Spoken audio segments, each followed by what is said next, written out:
guys! Welcome back to my YouTube channel. So, for today's video, magre-react tayo sa mga past TV exposures ko. So, hindi ako sure dito, pero gumawa na ako dati ng video na reacting to my old videos, but this time, mga past TV exposures ko naman. So, hindi ko na isasali dito yung mga prod ko sa Showtime or sa ASAP dahil baka makapiright tayo sa music. But, itong mga makikita niyong clips, lahat ng to ay credits po pala sa ABS-CBN. Hindi naman ako lumabas sa ibang estasyon. So, credits po sa kanila. Lahat ng makikita niyong clip ay galing sa kanila. And I am so excited and nervous dahil nakapili naman na ako. Dahil hindi naman ganun kadami yung mga TV exposures ko. So, nakapili na ako ng mga papakita ko sa inyo or reactan natin ng clip. Don't worry, hindi ko pa siya pinapanood. Gusto kong panoorin natin to ulit together sa mga ibang nakapanood na. Well, thank you so much for supporting me. Pero, ayun, ngayon ko na lang ulit ito makikita. Nandito na siya sa laptop ko at simulan na natin. Let's go. Okay, so, ang first video na papanoorin natin ay yung pinaka-unang taping ko na lang sa buong buhay ko. So, this was Feb 20, 2017. At ito yung pinakauna kong taping. Naalala ko to, sobrang nagpi-fangirl ako kay Ian Veneracion nung time na to. Ito yung I Love the Last. Sobrang, wala, extra lang talaga ako dito. Hindi ako naging regular na cast. Kaya yung iba sinasabi, ha, nag-I Love the Last ka pala. Pero sobrang, dalawa lang ata yung taping days ko dito. Pero nakakatuwa. Dahil syempre, pinakauna ko tong taping sa buong buhay ko. Inulit-ulit ko yun. But yeah, natutuwa lang ako na ngayon ko na lang ulit to makikita. Hindi ko nga alam pangalan ko dito. Kasi sobrang extra lang talaga ako. Pero mean girl lang ako dito. So, let's watch it. Ang dami kong kuda. Ano kaya itsura ko dito? So payat. Yeah! Ano ba itsura ko? Ano ba yan? Ay, naalala ko kaka-laser lang ng eyes ko niyan. So, bawal ako mag-makeup dito sa eyes. Bawal ako mag-makeup sa eye area ko. So, oh my God. Pero in fairness, ang payat ko dyan. But anyway, sup or soup? Tari ka, girl. Ganda ka. Ano ba yan, Jenna?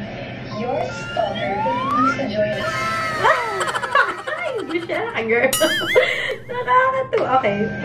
Ay, clean na skirt ko. Yeah, ito na yun. Wala yung ibang clip. Meron ako mga iba pang eksena dito sa Love the Last. And basta parang minamata-mata ko lang yung character ni Tupe dito, which is si Ronnie. And then friend ako ni Chloe.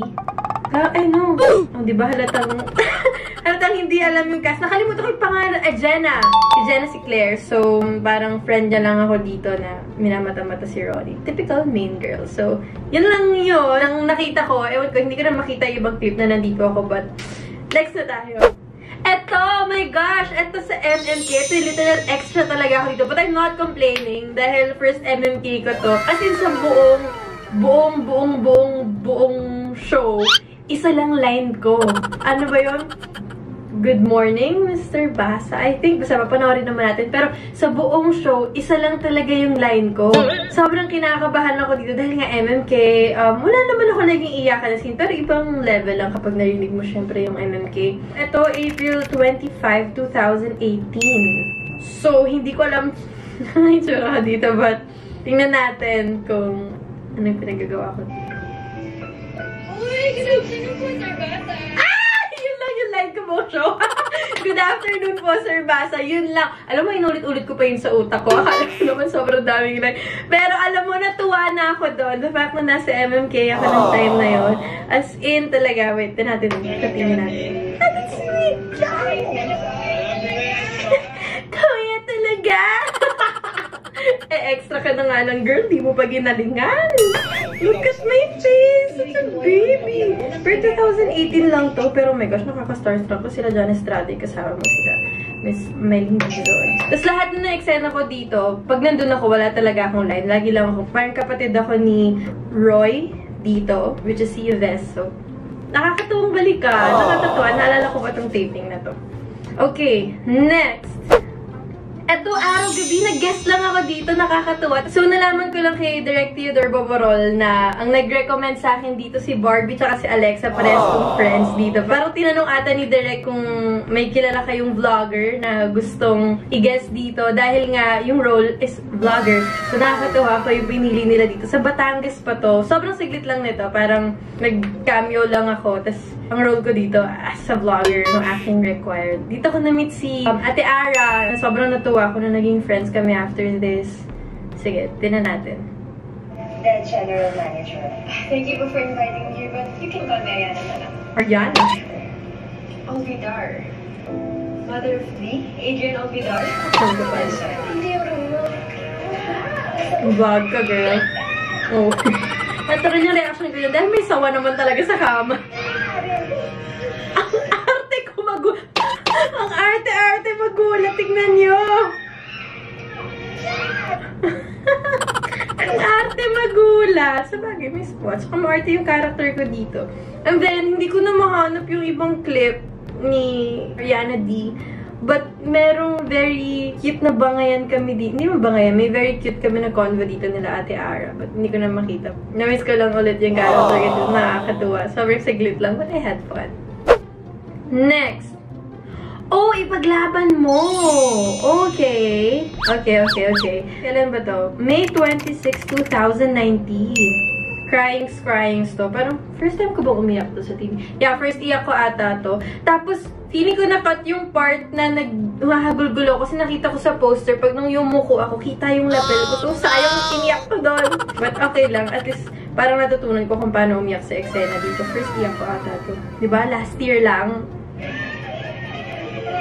Oh, I'm crying. Hindi. Tinulak din ako. Tinulak ko. Eh, kita niyo yung pinos ko na yan. Oh, hindi ako yan, diba? Siyempre, hindi ko kaya gawin yan. So, double. Wow! Tignan mo kung paano malaglag si ate, girl. Sweet lang. Girl, ginalingan mo naman sana yung pagkalaglag. Hindi yung parang Sleeping Beauty ka lang dyan. Parang di naman yan nilaglag sa jeep. Ito iba, di mo man ang ginawang realistic. Meron pa bang part dito? Ay, yeah, meron pa. Recap lang to, so hindi to yung buong episode. Wow, I'm so payat. Okay na po, Aling Melba. Kailangan na ng konting pahinga, pero medyo kailangan pa rin isang pamikat. Ano? You're very Filipino na, ha? You're very Filipino na, ha? I'm so annoying. Ganda rin dito yung episode na to. Next. Buti hindi natin nire-react yung mga prod ko before, no? Minsan kasi pa nagkakamali ako sa mga prod, hindi siya nakukuhanan sa TV. So, swerte. Pero let me know if meron. Kung meron kayong clip na nagkalat ako sa prod, I would love to see. Para naman makita natin. Eto na! Ang last clip na re-react natin. Ito 2020 na to. Very recent. Ang Cassandra. Oh my gosh, I miss being Cassandra. Nakakatuwa. Nakakawin to make it with you. Let's see. Problema pa natin yun. So, sinasabi mo wala akong isip.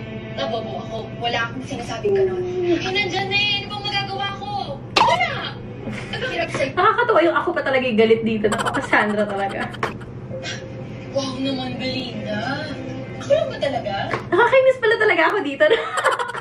Gusto mo maglabasan tayo ng baho? Sabihin ko nila lola, para alam nila na ang paborito nilang apo, hindi naman pala talaga nila kilala. Imagine mo, naaway-away mo pa rin si Liza Soberano habang umiiyak siya. Ay, naku, isa din yung sa struggle na nangyari sa scene na to. But, nung scene na to, very smooth lang siya tinake. So happy with this song. Kaya huwag kang basta-basta makausap sa akin, Belinda. Dahil marami akong bali sa'yo. Oh my gosh, nakawa ko yung video. So, that's the last video. Bumigat kasi may iyakan na scene sa dulo. Ayun, yun na yung mga past TV exposures ko. Sobrang nakakatuwa balikan, lalo na yung mga old TV exposure. Kasi itong sa Make It Today, inuulit-ulit ko naman dito hanggang ngayon. Sa mga dati kong scene bilang Cassandra, tinitingnan ko kung ano yung mga kailangan i-improve or what. Yung mga dati ko namang mga shows, nakakatuwa. Masarap siya sa feeling balikan na naalala ko yung araw na sinushoot yun, naalala ko yung mga takot ko nun, yung hiya ko nun. But now, sobrang saya. Ang saya-saya mag-take it. So, kung usapang throwbackan naman tayo, but hindi na rin tayo mag-react sa previous kong vlogs. So, ang naisip ko na pag-reactan for tonight, dahil ako na siya ngayon, meron akong mga vlogs na ginawa noon for Coca-Cola. Ang arte ng pagkakasabi ko, bawiin mo. Meron ako mga ginawa na vlogs na regarding sa Coca-Cola 3 years ago. So, Ngayon ko na lang ulit ang makikita. Meron akong 3 vlogs na sobrang nag-enjoy ako i-film yun. Sobrang saya. At meron din akong parang inattenda na event dun sa Coke. At sige, papanoorin na lang natin. Kasi marami akong chika dito. Before, merong Matt and Maggie. Sa mga OG dyan, mga fan ko, 3 years ago pa. Alam niyo yung Matt and Maggie? Sobrang ano yung sabihin ko? Ako si Maggie, and then yung kasama ko si Aki, siya si Matt. So, yun yung pag-react natin ngayon. Merong episode 1, episode 2, episode 3. But, ewan ko, gusto ko unahin tong umattend kami ng event dahil nandito din yung mga friends ko. So, let's see. Ooh! I miss the outside world. I miss events. I miss you guys. Ooh! Sobrang saya nito.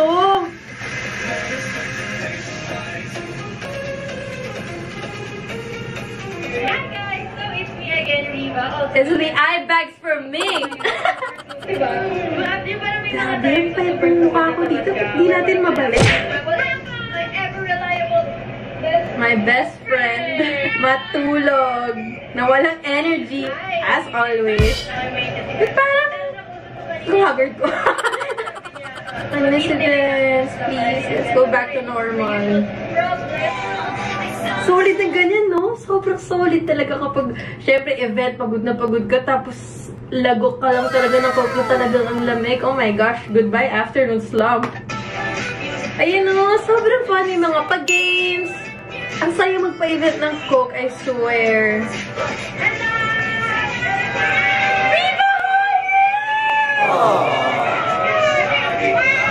I miss you guys. Alam niyo yung maganda dito? Ito, yung last part, this is my favorite part. May ginagawa kami lagi ni Aki dito bago magtapos yung vlog. So, ito.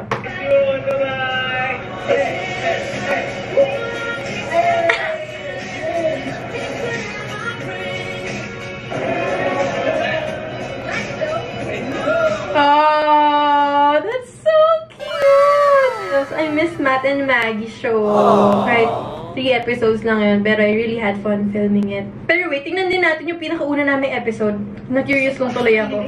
Let's see kung ano ang ating first episode. Ah! Uy, ako nag-edit na to! Wala lang, alam ko di naman masyado nagagalingan, pero proud lang ako. Right now, kakatapos na Maggie gising. Matt! Kuya Matt! Charot. Matt! Nakamera sa'yo! Oh my God! Kasing pula ni Aki yung Coke tsaka yung suot niya. Alam ko meron din dito nag-pasta chill kami. Oh my God, wait lang. Gusto ko na ulit makita to. Yan. Tapos sobrang fun ito. Pero nakakahiya din. Na-push. Siyempre, di namin kilala, di ba? But we are so happy na may napasaya kami mga tao kahit ay, ito na yan. Ay! Oh my God! Ang cute na to! Oh, ang cute na. Sobrang dami din pala naming dinikitan ng Coke bottle sa mukha. And, speaking of Coke, meron akong i-announce sa sobrang bongga at napakalaking raffle ng Coke Studio. Sa mga hindi ko pala nakakaalam ng Coke Studio, isa siyang musical show na ang goal nila is to promote OPM at talagang binibigyan nila ng platform ng mga Filipino artists para ma-showcase nila yung world-class talent nila. So, yung name ng raffle nila is Peel Mo Panalo Promo. So, ano nga ba ang Peel Mo Panalo Promo? Secret, ba't kasi sabihin? Meron kayong chance na manalo ng 50,000 pesos weekly at ang grand prize, maliit lang na bagay. Parang simple lang. 1 million pesos! Oh my gosh! By just buying a Coke, oh my God, makakakuha ka na ng 1 million. Eh, hindi naman sigurado, but you will get a chance to win 1 million pesos. Hindi nyo naman makakuha yung grand prize. Meron din yung mga prizes, so don't you worry. So, magkakaroon kayo ng chance na manalo by buying Coke or Coke No Sugar, Royal, Sprite. And then, para malaman nyo kung kayo yung nanalo, pwede kayo pumunta sa Coke Studios YouTube channel every Saturday, 4 PM. Doon nila i-announce.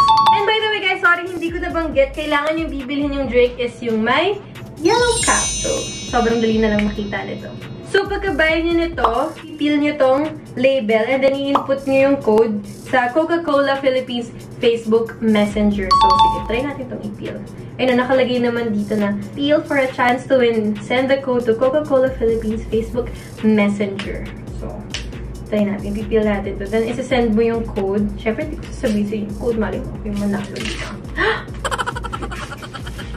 Oh, ito. Tapos may code na nakalagay na. Secret. So, yun. I-peel nyo lang yan. Then, punta kayo sa Facebook Messenger ng Coca-Cola Philippines. So, guys, kung hindi nyo man mapapanalunan yung 1 million pesos or 50,000 pesos weekly, meron silang pa-price na mobile data, shopping vouchers, tsaka merch ng Coke Studio na doon pala, syempre, panalo ka na. Doon pala sa Saturday, tas every 4 PM, maraming magpo-perform na for sure idol na idol nyo. So, yun din yung mga isa sa kailangan yung abangan. Hindi lang yung announcement of winners. So, mag-e-enjoy ka na. Tas mali mo, manalo ka pa, combo yun.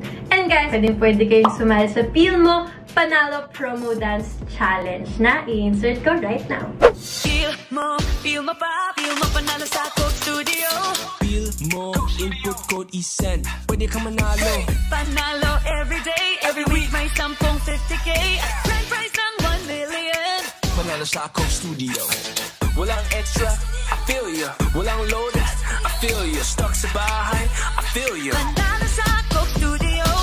So guys, paalala ko lang, hindi naman porque parang bumili kayo ng isa, automatic na you're a winner na, but sobrang daming chance na manalo kayo kahit ng mga daily prizes. At syempre kung ang goal nyo is yung 50,000 weekly or 1 million pesos, you can try again. Malay mo, ikaw na yung sobrang swerteng mananalo. So that's it guys! Maraming salamat sa panonood. Sana nag-enjoy kayo sa pag-react ng mga videos at sana nag-enjoy kayo sa announcement ko na napakalaking paraffle ng Coke. Don't forget to follow Coca-Cola Philippines sa lahat ng social media accounts nila. And thank you guys so much for watching. Don't forget to subscribe to my YouTube channel. Follow me on my social media accounts. And I'll see you guys soon. Cheers. Bye!